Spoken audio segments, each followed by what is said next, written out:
നമസ്കാരം. മധ്യപൂർവേഷ്യയിൽ വീണ്ടും സംഘർഷം ആരംഭിച്ചിരിക്കുകയാണ്. ആക്രമണങ്ങളും പ്രത്യാക്രമണങ്ങളും. അമേരിക്ക ഇറാൻ്റെ വിവിധ പ്രദേശങ്ങൾ, തന്ത്രപ്രധാനമായ വിവിധ പ്രദേശങ്ങൾ, ഇതിനു മുമ്പ് ആക്രമിക്കാതെ ഇരുന്നിരുന്ന പ്രദേശങ്ങളിൽ പോലും അമേരിക്ക ശക്തമായ ആക്രമണങ്ങൾ നടത്തുകയാണ്. തിരിച്ചടി എന്നുള്ള രീതിയിൽ പ്രത്യാക്രമണം അമേരിക്കയ്ക്ക് നേരെയല്ല, അമേരിക്കൻ താവളങ്ങളുള്ള ഗൾഫ് രാജ്യങ്ങൾക്ക് നേരെയാണ്. അത് ജോർദാനാകട്ടെ, ഖത്തറാകട്ടെ. ആ രാജ്യങ്ങളെല്ലാം ശക്തമായി ഇറാൻ്റെ ഈ ഇത്തരം ആക്രമണങ്ങളെ വിമർശിക്കുന്നുണ്ടെങ്കിൽ പോലും ഇറാനെതിരെ അവർ പരസ്യമായി രംഗത്ത് വരുന്നില്ല. ഇത്രയും കാര്യങ്ങൾ പ്രേക്ഷകർക്ക് ഇതിനോടകം തന്നെ അറിയാം. മധ്യപൂർവേഷ്യയിലെ സംഘർഷത്തെക്കുറിച്ച് ഏറ്റവും പുതിയ വികാസം അതിനെ സംബന്ധിച്ച് മാധ്യമങ്ങളിലൂടെ തന്നെ പുറത്തു വന്നിട്ടുള്ളത് ബെഞ്ചമിൻ നെതന്യാഹു പറഞ്ഞൊരു പ്രസ്താവനയാണ്, അല്ലെങ്കിൽ അദ്ദേഹം നടത്തിയൊരു പ്രസ്താവനയാണ്. ഇസ്രായേൽ പ്രധാനമന്ത്രി പറഞ്ഞിരിക്കുന്ന കാര്യം, ഇറാനുമായിട്ടുള്ള ഞങ്ങളുടെ യുദ്ധം അവസാനിച്ചിട്ടില്ല, ഏത് നിമിഷവും പുതിയ പുതിയ നടപടികൾ ഉണ്ടാകാം എന്നുള്ളൊരു കാര്യം വളരെ സന്ദേഹത്തിനിടയില്ലാത്ത വിധം, അല്ലെങ്കിൽ ഇട കൊടുക്കാത്ത വിധം അദ്ദേഹം ലോകത്തോട് വിളിച്ചു പറഞ്ഞു. ഇസ്രായേലിൻ്റെ ഭാഗത്തു നിന്നും എന്തൊക്കെയോ രഹസ്യ നീക്കങ്ങൾ ഇറാനെ പ്രതി നടക്കുവാൻ പോകുന്നു, അല്ലെങ്കിൽ ഇപ്പോൾ തന്നെ നടക്കുന്നുണ്ട് എന്ന് വേണം നാം മനസ്സിലാക്കുവാൻ. കഴിഞ്ഞ ദിവസം ഈ യുദ്ധത്തിൻ്റെ തുടക്കത്തിൽ ആദ്യ ദിവസം തന്നെ മരണപ്പെട്ട അല്ലെങ്കിൽ കൊല്ലപ്പെട്ട ഇറാൻ്റെ മുൻ പരമോന്നത നേതാവിൻ്റെ ശവസംസ്കാരം നടന്നിരുന്നു. 4-5 ദിവസങ്ങൾ നീണ്ട ചടങ്ങുകളിലൊന്നും അദ്ദേഹത്തിൻ്റെ മകനും അനന്തരാവകാശിയുമായിട്ടുള്ള മുജ്തബ ഖമനേയി, ഇപ്പോഴത്തെ ഇറാൻ്റെ പരമോന്നത നേതാവ്, ഒന്ന് പ്രത്യക്ഷപ്പെട്ടില്ല. അദ്ദേഹത്തിൻ്റെ ഒരു ചിത്രം പോലും ഒരിടത്തും കാണിച്ചില്ല. ഒരു ശബ്ദ സന്ദേശം പോലും ഈ ചടങ്ങുകളിൽ എവിടെയും ഉണ്ടായിരുന്നില്ല. ഭയത്താൽ ഒളിച്ചിരിക്കുകയാണോ, അല്ലെങ്കിൽ ആദ്യത്തെ ആക്രമണത്തിൽ തന്നെ ഗുരുതരമായി പരിക്ക് പറ്റിയെന്ന അദ്ദേഹത്തെക്കുറിച്ച് പരന്നിരുന്ന കിംവദന്തി സത്യമാണോ, അദ്ദേഹത്തിൻ്റെ ആരോഗ്യനില വളരെ മോശമാണോ, അതോ അദ്ദേഹം ഇപ്പോൾ തന്നെ മരണപ്പെട്ട് കഴിഞ്ഞു? ഈ ചോദ്യങ്ങളെല്ലാം ഇപ്പോഴും അന്തരീക്ഷത്തിലുണ്ട്, ബാക്കിയാണ്. ഒന്നിനും കൃത്യമായ ഉത്തരങ്ങൾ ലഭിച്ചിട്ടില്ല. ഇത്തരം ചോദ്യങ്ങൾ അന്തരീക്ഷത്തിൽ ഇങ്ങനെ ഉയർന്നു തന്നെ നിൽക്കുമ്പോൾ, അവയ്ക്ക് ഉത്തരങ്ങൾ ലഭിക്കാതെ വരുമ്പോൾ, മറ്റൊരു പ്രധാനപ്പെട്ട ചോദ്യം ഇറാനെ സംബന്ധിച്ച് ഉയർന്നു വരികയാണ്. സത്യത്തിൽ ഇറാൻ്റെ ഭരണം ഇപ്പോൾ ആരാണ് കൈയാളുന്നത്? അതെല്ലാവർക്കും അറിയാവുന്ന കാര്യമാണ്. ഇസ്ലാമിക് റവല്യൂഷണറി ഗാർഡ് IRG തന്നെയാണ് ഇറാൻ്റെ ഭരണം ഇപ്പോൾ കൈയാളുന്നത്. മരിച്ചുപോയ അയത്തുള്ള അലി ഖമനേയിയുടെ ആജ്ഞകൾ അവർ അനുസരിച്ചിരുന്നു. ഇപ്പോഴുള്ള ആരുടെയും ആജ്ഞകൾ അനുസരിക്കാൻ അവർക്ക് യാതൊരു ബാധ്യതയുമില്ല എന്നുള്ള നിലപാടിലാണവർ. അതുകൊണ്ട് തന്നെ ഇറാൻ്റെ പ്രസിഡന്റ് പെഷസ്കിയാൻ പോലും പലപ്പോഴും ഒരു കളിപ്പാവയായി, അല്ലെങ്കിൽ അവരെടുക്കുന്ന തീരുമാനങ്ങൾ പലതും അദ്ദേഹം അറിയാതെ പോവുകയും അദ്ദേഹം അതിന് വിരുദ്ധമായിട്ടുള്ള എന്തെങ്കിലും സമാധാന ചർച്ചയിലേക്ക് നയിക്കുന്ന പ്രസ്താവനകൾ നടത്തുകയും ചെയ്യും. അങ്ങനെ എന്തെങ്കിലും ഒരു നീക്കം അദ്ദേഹത്തിൻ്റെയോ അല്ലെങ്കിൽ ഈ സമാധാനം ആഗ്രഹിക്കുന്ന രാഷ്ട്രീയക്കാരുടെയോ ഭാഗത്തു നിന്നുണ്ടായാൽ, പിറ്റേ ദിവസമോ അല്ലെങ്കിൽ അന്ന് വൈകുന്നേരം തന്നെ ഹോർമൂസ് കടലിടുക്കിൽ ഏതെങ്കിലും ഒരു കപ്പൽ ആക്രമിക്കപ്പെടും. ഇത്രയും കാര്യങ്ങൾ ഇതുവരെ നടന്നിട്ടുണ്ട്, നടന്നുകൊണ്ടിരിക്കുകയാണ്. പക്ഷേ ഇതിൻ്റെ ഒരു പിന്നാമ്പുറ കഥകളിലേക്ക് ഒന്ന് കണ്ണോടിക്കുമ്പോൾ ചില ഞെട്ടിക്കുന്ന സത്യങ്ങൾ നമുക്ക് ബോധ്യപ്പെടും. ഈ കഴിഞ്ഞ ദിവസം ഭൗമരാഷ്ട്ര വിദഗ്ധർ, തന്ത്രജ്ഞർ, ഈ സാമ്പത്തിക ശാസ്ത്രജ്ഞ വിദഗ്ധർ, ഇവരെല്ലാവരും ഏകസ്വരത്തിലൊരു അഭിപ്രായം പറഞ്ഞിരുന്നു. മേലോട്ടമായി നോക്കുമ്പോൾ അത് ശരിയുമാണ്. ഈ ഡോളറിൻ്റെ മൂല്യത്തിൽ എണ്ണയുടെ വില 70-ന് താഴെ പോകുമ്പോൾ അതിനെ ഒന്ന് ഉയർത്തിക്കൊണ്ടുവരുവാൻ, കാരണം 70-ന് താഴെ, ഒരു ബാരലിന് $70 താഴെ വില പോയാൽ എണ്ണ കമ്പനികൾക്ക് ലാഭമൊന്നുമില്ല എന്ന് മാത്രമല്ല, അവർക്ക് നഷ്ടം സഹിക്കേണ്ടി വന്നു തുടങ്ങും. അങ്ങനെ ഏതെങ്കിലും ഒരു സാഹചര്യം ഉണ്ടായാൽ, 70-ന് താഴെ എണ്ണയുടെ വില പോയാൽ, ഏതെങ്കിലും ഒരു തരത്തിൽ യുദ്ധമോ അല്ലെങ്കിൽ ഒരു സംഘർഷമോ ഉണ്ടാക്കി അതിനെ തിരിച്ചു കൊണ്ടുവരാൻ ഒപെക് രാജ്യങ്ങളും അമേരിക്കയും ഉൾപ്പെടെയുള്ള എല്ലാവരും ശ്രമിക്കുകയും ചെയ്യും. അത് മേലോട്ടമായി നോക്കുമ്പോൾ ശരിയാണ്. പക്ഷേ ഇപ്പോൾ ഈ സമാധാന ചർച്ചയൊക്കെ നടന്ന് ഞങ്ങൾ കരാർ ഒപ്പിട്ടു, ഇനി അങ്ങോട്ട് ഞങ്ങൾ പരസ്പരം കെട്ടിപ്പിടിച്ച് ഈ പറയുന്ന പോലെ ചക്കരയും അടയുമാണ് എന്നുള്ള തരത്തിൽ ഒരു സമാധാന കരാറിൻ്റെ കെട്ടുകാഴ്ച ലോകം മുഴുവൻ ഓടി നടന്ന് ലോകത്തിൻ്റെ മുമ്പിൽ പ്രദർശിപ്പിച്ചതിന് ശേഷം സംഘർഷം വീണ്ടും തുടങ്ങിയിട്ടുണ്ടെങ്കിൽ, സംഘർഷം ആദ്യം തുടങ്ങിയത് ഇറാനാണ്, കപ്പലുകളെ ആക്രമിച്ചുകൊണ്ട്. അതിൻ്റെ മറുപടി എന്ന വണ്ണമാണ് ഞങ്ങൾ തിരിച്ചടിക്കുന്നതെന്നാണ് അമേരിക്കയുടെ അവകാശവാദം. ഈ സംഘർഷത്തിന് പക്ഷേ ഒരു രൂപാന്തരം സംഭവിച്ചിരിക്കുന്നു എന്നുള്ളത് വാസ്തവമാണ്. ആ രൂപമാറ്റം എന്താണ് എന്ന് ചോദിച്ചാൽ, ഇപ്പോൾ നടക്കുന്ന സംഘർഷം ഒരുപക്ഷെ എണ്ണയുടെ വില തിരികെ കൊണ്ടുവരാനുള്ളത് മാത്രമല്ല എന്ന് നാം വിശ്വസിക്കേണ്ടിയിരിക്കുന്നു. ഇനി അങ്ങോട്ടേക്കുള്ളത് ഹോർമൂസിൻ്റെ നിയന്ത്രണത്തിലും ലോകത്തിൻ്റെ എണ്ണ വ്യാപാരത്തിന് മേലുള്ള നിയന്ത്രണത്തിനും വേണ്ടിയുള്ള യുദ്ധമാണ്. അമേരിക്കയെ സംബന്ധിച്ച് പറയുകയാണെങ്കിൽ, ഹോർമൂസ് കടലിടുക്ക് അടഞ്ഞു കിടക്കുന്നത് വ്യാപാര സംബന്ധിയായി അവരുടെ സഖ്യകക്ഷികൾക്ക് പലർക്കും ബുദ്ധിമുട്ടുണ്ടാക്കുമെങ്കിലും അമേരിക്കയ്ക്ക് നേരിട്ട് അത്തരത്തിലൊരു ഉപരോധം, ഹോർമൂസിലെ ഇറാൻ്റെ ഉപരോധം അമേരിക്കയ്ക്ക് നേരിട്ട് ഒരു വേദനയായി, സാമ്പത്തിക വേദനയായോ അല്ലെങ്കിൽ സാമ്പത്തിക ക്ഷതമായോ അനുഭവപ്പെടുവാനുള്ള സാധ്യതകൾ വിരളമാണ്.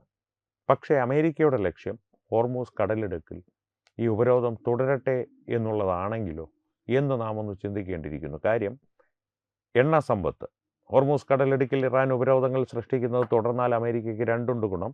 ഒന്ന്, ആ കടലിടുക്ക് ഉപയോഗിച്ച് അമേരിക്കയല്ലാതെ മറ്റ് രാജ്യങ്ങളിൽ നടത്തുന്ന വ്യാപകമായിട്ടുള്ള വിപുലമായ എണ്ണ വ്യാപാരം ഏതാണ്ട് പൂർണ്ണമായും സ്തംഭിക്കും. അങ്ങനെ സ്തംഭിക്കുന്ന അവസരത്തിൽ അമേരിക്കയുടെ പക്കൽ തന്നെ ഈ ഒരു എണ്ണ നിക്ഷേപം വളരെ അധികമുണ്ട്.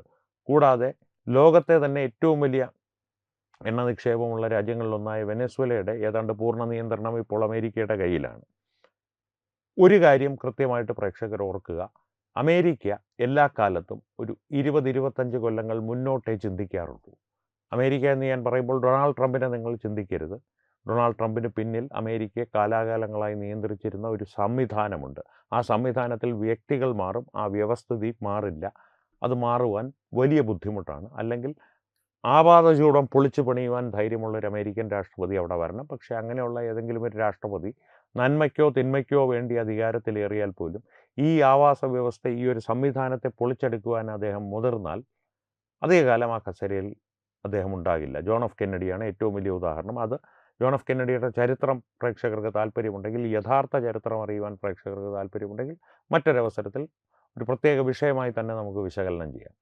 തിരികെ വന്നു കഴിഞ്ഞാൽ അമേരിക്കയ്ക്ക് ഇപ്പോൾ വേണ്ടത് ലോക എണ്ണ വ്യാപാരത്തിൻ്റെ ഒരു നിയന്ത്രണം അവരുടെ കയ്യിലേക്ക് വരണം. ഒപെക് രാജ്യങ്ങളുടെ കൈകളിലല്ല, ഇറാൻ്റെ കൈകളിലല്ല, തങ്ങളുടെ കൈകളിൽ വരണം. ഇപ്പോൾ അതിനു വേണ്ടിയിട്ടുള്ള ഒരു സംഭരണം അല്ലെങ്കിൽ സംഭരണി അവരുടെ കയ്യിലുണ്ട്. വെനിസ്വേല കൂടി അവരുടെ ഏതാണ്ട് പൂർണ്ണ നിയന്ത്രണത്തിലായതോടുകൂടി. അപ്പോൾ ഹോർമൂസ് കടലിടുക്കിൽ ഇറാൻ ഉപരോധം തുടർന്നാൽ അമേരിക്കയ്ക്ക് സാമ്പത്തികമായി വലിയ ലാഭമുണ്ടാകുവാനുള്ള സാധ്യതകൾ വളരെ കൂടുതലാണ്. അതുകൊണ്ട് തന്നെ ഈ ഒരു യുദ്ധം അമേരിക്ക തുടങ്ങി വെച്ചത്, അല്ലെങ്കിൽ ഇറാൻ്റെ ഒരു ആക്രമണം ഒരു കാരണമാക്കിയെടുത്ത് പുനരാരംഭിച്ച ഈ യുദ്ധം അമേരിക്കയുടെ അത്തരത്തിലുള്ള ലക്ഷ്യങ്ങൾക്ക് കൂടി വേണ്ടിയാണ് എന്നാണ് ഈ ഒരു നയതന്ത്രത്തോടൊപ്പം തന്നെ ഈ ഒരു പ്രതിരോധ തന്ത്രവും വ്യക്തമായി പഠിച്ച് ആ മേഖലയിൽ പ്രവർത്തിച്ചിട്ടുള്ള വിദഗ്ധർ, ഈ ചാരുകസേരയിൽ ഇരുന്ന് ഇത്തരത്തിലുള്ള സിദ്ധാന്തങ്ങൾ ഉണ്ടാക്കുന്നവരല്ല, ഫീൽഡിൽ പണിയെടുത്തിട്ടുള്ള ആളുകൾ കൃത്യമായി നിരീക്ഷിച്ച് നമ്മളോട് പറയുന്നത്. വരും ദിവസങ്ങളിൽ ഒരുപക്ഷെ ഈ യുദ്ധം ഇപ്പോൾ ഒരു തമാശയാണ്. നീ ഒരു ബോംബ് അങ്ങോട്ട് എറിഞ്ഞു, ഞാൻ 2 ബോംബ് ഇങ്ങോട്ട് എറിഞ്ഞു.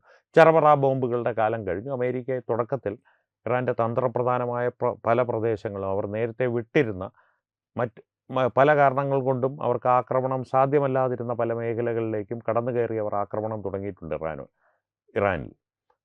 ഇറാൻ്റെ ഭാഗത്ത് നിന്നും ഇപ്പോൾ ശ്രദ്ധിച്ചാൽ നിങ്ങൾക്ക് മനസ്സിലാകും, ഡെത്ത് ടു ട്രംപ് എന്നൊക്കെ പറയുന്നുണ്ടെങ്കിലും പ്രകോപനപരമായിട്ടുള്ള വലിയ പ്രകോപനങ്ങൾ ഉണ്ടാക്കുന്ന തരത്തിലുള്ള ഒരു പ്രസ്താവനകൾ ഉണ്ടാകുന്നില്ല. തന്നെയുമല്ല, ഇസ്രായേലിനെ കുറിച്ച് അവരൊരക്ഷരം മിണ്ടുന്നതുമില്ല. അതുകൊണ്ടാണ് പറഞ്ഞത്, ഈ ഭൗമരാഷ്ട്ര വിദഗ്ധർ പറയുന്നത് പോലെ ഇതിൽ പല തലങ്ങളുണ്ട്. ഈ ഉള്ളി പോലെയാണ്, ഓരോന്ന് തൊലിച്ച് വരുമ്പോഴും അകത്തൊന്നും കാണില്ല എന്നല്ല ഞാൻ പറയുന്നത്. ഓരോന്ന് ഇളക്കി, ഓരോ പാളി ഇളക്കി വരുമ്പോഴും അകത്ത് പല പാളികൾ കൂടുതലായി കാണുവാൻ സാധിക്കുമെന്ന് പറയുന്നത് പോലെയാണ് ഇപ്പോൾ ഈ യുദ്ധത്തിൻ്റെ ഒരു സാഹചര്യം എന്ന് വിലയിരുത്തേണ്ടി വരും. എന്തായാലും ഈ യുദ്ധത്തിൻ്റെ പര്യവസാനം എന്നായിരിക്കുമെന്ന് ചോദിച്ചാൽ ഉടനെ ഒന്നും ഈ സംഘർഷാവസ്ഥ, ഇതിനെ ഇപ്പോൾ യുദ്ധമെന്ന് പോലും വിളിക്കുവാൻ സാധിക്കില്ല, ഒരു കൃത്യമായിട്ട് ആസൂത്രണത്തോടെ സൃഷ്ടിക്കപ്പെട്ട ഒരു സംഘർഷാവസ്ഥ ഒരു ഏറ്റവും ചുരുങ്ങിയത് 6 മാസങ്ങളെങ്കിലും തുടരും. അത് ഈ രൂപത്തിൽ തന്നെ ആയിരിക്കണമെന്നില്ല. പ്രാരംഭ രൂപത്തിൽ നിന്ന് ഇപ്പോഴെങ്ങനെയാണോ ഒരു സമവായ യുദ്ധമായി ഇത് മാറുവാൻ പോകുന്നത്, ഇത് ഞാൻ പറയുമ്പോൾ പറയുക, ഹോർമൂസ് കടലിടുക്കിൻ്റെ നിയന്ത്രണം ഇറാന് കിട്ടും എന്നുള്ള ഒരു രീതിയുണ്ടല്ലോ, അതല്ലെങ്കിൽ അത് തുടരുന്നൊരു രീതി, അത് ഇറാനിലും ഇപ്പോൾ ഭരണം നിയന്ത്രിക്കുന്ന ആളുകളുമായിട്ട് അമേരിക്കയുടെ ഏതെങ്കിലും ഒരു രഹസ്യാന്വേഷണ ഏജൻസി സംവേദിച്ചിട്ടുണ്ടാകും, അല്ലെങ്കിൽ അവരെ അറിയിച്ചിട്ടുണ്ടാകുമെന്നുള്ള കാര്യം ഏറെക്കുറെ തീർച്ചയാണ്. അറിയിച്ചിട്ടുണ്ടെങ്കിലും അത്ഭുതപ്പെടാനില്ല. അതുകൊണ്ട് തന്നെ ഇപ്പോൾ പരസ്പരം ഒരു ഒത്തുകളിയായി യുദ്ധം മാറുവാനുള്ള സാധ്യത ഇപ്പോൾ തന്നെ മാറിയിട്ടുണ്ടെങ്കിലും അത്ഭുതപ്പെടാനൊന്നുമില്ല. ഇനി മാറിയിട്ടില്ലെങ്കിൽ താമസിയാതെ തന്നെ ആ ഒരു തലത്തിലേക്ക്, ആ ഒരു രീതിയിലേക്ക് യുദ്ധം മാറിയാൽ അത്ഭുതപ്പെടാനൊന്നുമില്ല എന്ന് വീണ്ടും പറയേണ്ടി വരും. കാരണം ഒരു നിയന്ത്രണത്തിന് വേണ്ടിയിട്ടുള്ള യുദ്ധമാണ് ഇവിടെ നടക്കുന്നത്. എന്തിൻ്റെ നിയന്ത്രണം? ഒരു രാജ്യത്തിൻ്റെയോ അല്ല, ലോകത്തിൻ്റെ തന്നെ സമ്പദ്ഘടനയുടെ നിയന്ത്രണത്തിന് വേണ്ടിയിട്ടുള്ള ഒരു യുദ്ധമാണ് ഇവിടെ നടക്കുന്നത്. നാളെ ഇറാൻ്റെ കയ്യിൽ ഈ നിയന്ത്രണം മുഴുവൻ ലഭിച്ചാൽ ഇറാൻ ലോകത്തെ ഏറ്റവും വലിയ സമ്പന്ന രാജ്യമാകുമോ എന്ന് ചോദിച്ചാൽ ഇല്ല. പക്ഷേ അവിടെ ഒരു സൈനികപരമായിട്ടുള്ള ഒരു ആധിപത്യം ഹോർമൂസ് കടലിടുക്കിൽ അവർക്കുണ്ടാകും. അതിലൂടെ ഗൾഫ് രാജ്യങ്ങളുടെ ഇടയിൽ അവരുടെ പ്രതിച്ഛായ വളരെയധികം വർദ്ധിക്കും. ഇപ്പോൾ ഈ ആക്രമണങ്ങളിൽ ഇറാൻ്റെയും അമേരിക്കയുടെയും ഇസ്രായേലിൻ്റെയും ആക്രമണത്തിൽ നഷ്ടപ്പെട്ടിട്ടുള്ള ഈ എല്ലാ സംവിധാനങ്ങളും പൂർവാധികം ശക്തിയോടെ തിരികെ കൊണ്ടുവരുവാനുള്ള സാമ്പത്തിക ശേഷി അവർക്കുണ്ടാകും. ഇപ്പോൾ അവരുടെ മേൽ ചുമത്തിയിരിക്കുന്ന ഉപരോധങ്ങളെല്ലാം നീക്കിയാൽ, ഇനി ഉപരോധങ്ങൾ നീക്കിയില്ലേ ഹോർമൂസ് സ്ട്രെയിറ്റ് അവരുടെ ആധിപത്യത്തിൽ അല്ലെങ്കിൽ അവരുടെ നിയന്ത്രണത്തിൽ ഇരിക്കുന്നിടത്തോളം കാലം ഭാരതത്തെ പോലെ വിലക്കുകളൊന്നും വകവയ്ക്കാതെ അവരുടെ കയ്യിൽ നിന്ന് എണ്ണ സമ്പത്ത് വാങ്ങുന്ന രാജ്യങ്ങൾ നിലവിലുള്ളിടത്തോളം കാലം അവരുടെ സമ്പത്ത് വർദ്ധിച്ചുകൊണ്ട് തന്നെയിരിക്കും. തന്നെയുമല്ല, അറബ് രാജ്യങ്ങളുടെ ഇടയിലെല്ലാം ഈ ഒരു സംഘർഷത്തിൻ്റെ പര്യവസാനത്തിൽ അമേരിക്കയേക്കാൾ മേലെയാണ് ഇറാൻ എന്നുള്ളൊരു ധാരണ പരന്നിട്ടുമുണ്ട്. ഒരു യുദ്ധസജ്ജീകരണത്തിലും മുന്നൊരുക്കങ്ങളിലും അവരുടെ ഒരു പ്രതിരോധ ശേഷിയിലുമെല്ലാം. അതുകൊണ്ട് തന്നെ ഈ ഒരു വിഷയം വരും ദിവസങ്ങളിൽ കൂടുതൽ മയപ്പെട്ടു വരും. ആക്രമണങ്ങളുടെ എണ്ണ കുറഞ്ഞു വരും. ഇനി ഏതെങ്കിലും ഒരു തരണത്തിൽ ലോകം ഇതിനെ ശ്രദ്ധിക്കാതാകുന്ന ഒരവസരത്തിൽ ഈ സംഘർഷം ഒന്ന് ആളിക്കത്തി രൂക്ഷമാകും.